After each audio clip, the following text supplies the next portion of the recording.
नमस्कार मित्रों, स्वागत है आपका मेरे चैनल पर। मेरा नाम है संगीता बरारा। मैंने आपको कुंडली के 12 भावों के बारे में समझाया। आज हम बात करेंगे कि हमें कुंडली देखकर कैसे पता लगता है कि पिछले जन्मों में हम क्या कार्य कर रहे थे और उन कार्यों को करते करते ही हमें मोक्ष की प्राप्ति हो गई, हमारी जीवन लीला समाप्त हो गई, हमें मृत्यु की प्राप्ति हुई।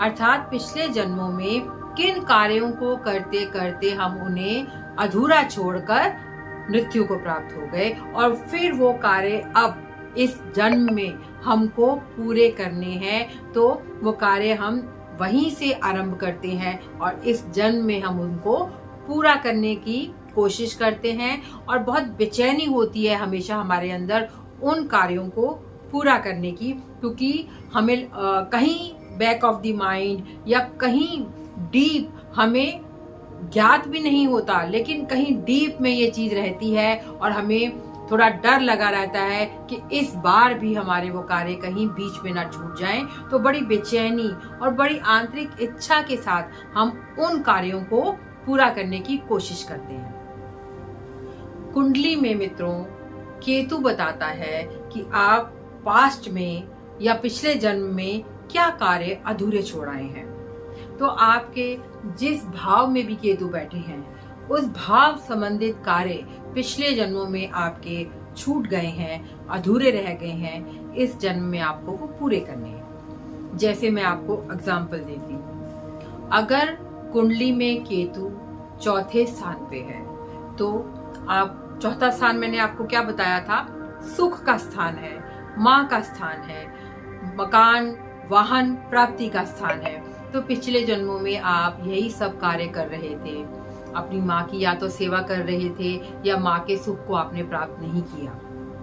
आप मकान बनाने की कोशिश कर रहे थे, बहुत सारे वाहन सुख साधन जुटाने की कोशिश कर रहे थे, वो सब आपको प्राप्त नहीं हुए, कुछ काम आपके अधूरे छूट गए। और अब इस जन्म में आप पूरी कोशिश के साथ, पूरे अंतर्मन के साथ माँ की भी सेवा करते हैं या फिर वो वाहन जुटाने की कोशिश करते हैं, सुख साधन जुटाने की कोशिश करते हैं और इसके साथ साथ मकान भी बहुत अच्छा बनाने की कोशिश करते हैं। तो जो आप पिछले जन्मों में अधूरा काम छोड़ आए थे वो काम आप इस जन्म में पूरी तन्मयता के साथ, पूरी शिद्दत के साथ पूरा करने की कोशिश करते हैं। इसके अलावा मैं आपको एक एग्जांपल और देती हूँ। जैसे अगर आपका केतु 7वें घर में है तो 7वां घर क्या है, पति या पत्नी की भागीदारी का घर है। आपको पता लगता है आपका पति कैसा होगा, पत्नी कैसी होगी।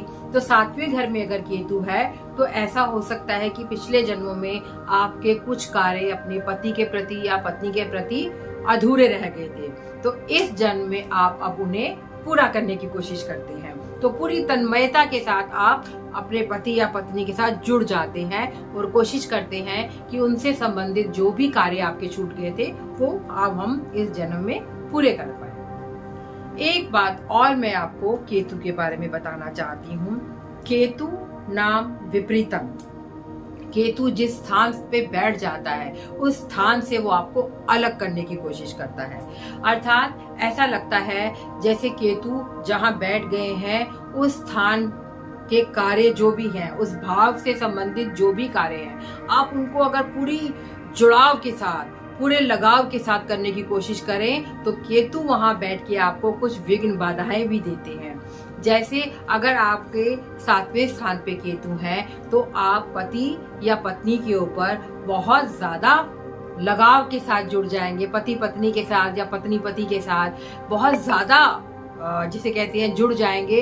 कभी कभी पॉजेसिव हो जाते हैं, कभी कभी हम उन पे अपना बहुत ज्यादा अधिकार दिखाना शुरू कर देंगे और केतु वहां बैठकर इस कोशिश में रहेंगे कि वो आपको अलग करें। लेकिन हमें संतुलित रहते हुए मन से अपनी सभी ड्यूटीज पूरी करनी है उस भाव के प्रति, लेकिन सुजागी में रहना है कि अगर बहुत ज्यादा अधिकार जमाया तो ये भाव हमसे दूर हो जाएगा। पति या पत्नी जब एक दूसरे पर बहुत ज्यादा अधिकार जमाते हैं, पॉजेसिव हो जाते हैं, तो वो थोड़े से अलग होने की कोशिश भी हो जाती है। जो भी चाहे पत्नी या पति दूसरे पे अधिकार जमाना चाहता है तो उस अधिकार को बहुत ज्यादा सहन नहीं कर पाता वो व्यक्ति और उससे थोड़ा सा अलग हटने की तैयारी में होता है। तो ये काम केतु करवाते हैं। तो हमेशा संतुलन में रहना है। केतु जिस भाव में भी बैठे हैं उस भाव के प्रति हमारा आकर्षण, हमारा लगाव बहुत ज्यादा हो जाता है और अंतर मन से हम बहुत ज्यादा वो काम करना चाहते हैं, लेकिन संतुलित रहते हुए ही उस भाव से संबंधित कार्य को करना है। अगर हम बहुत ज्यादा तीव्र इच्छा के साथ वो काम करेंगे तो वो हमारे हाथ से चीज निकल जाएगी। एक छोटा सा एग्जांपल और देती हूँ। केतु अगर हमारे 5वें भाव में है, वो भाव हमारे संतान का है, संतान सुख का है, हमारी लव लाइफ के बारे में बताता है, हमारी बुद्धि के बारे में बताता है, हमारे पिछले जन्मों के पुण्य साधनाएं और जिसे कहते हैं पूजा पाठ के बारे में बताता है, और सबसे बड़ी चीज बताता है संतान के बारे में। अगर केतु 5वें भाव में बैठे हैं तो आप संतान के ऊपर अगर बहुत अधिकार जमाएंगे, बहुत ज्यादा पॉसेसिव हो जाएंगे तो संतान भी आपके पास से दूर होने की तैयारी में होगी। कोई भी व्यक्ति बहुत ज्यादा अधिकार सहन नहीं कर पाता है, तो संतुलित रहते हुए संतान का पालन पोषण करिए, ये हमें केतु समझाता है।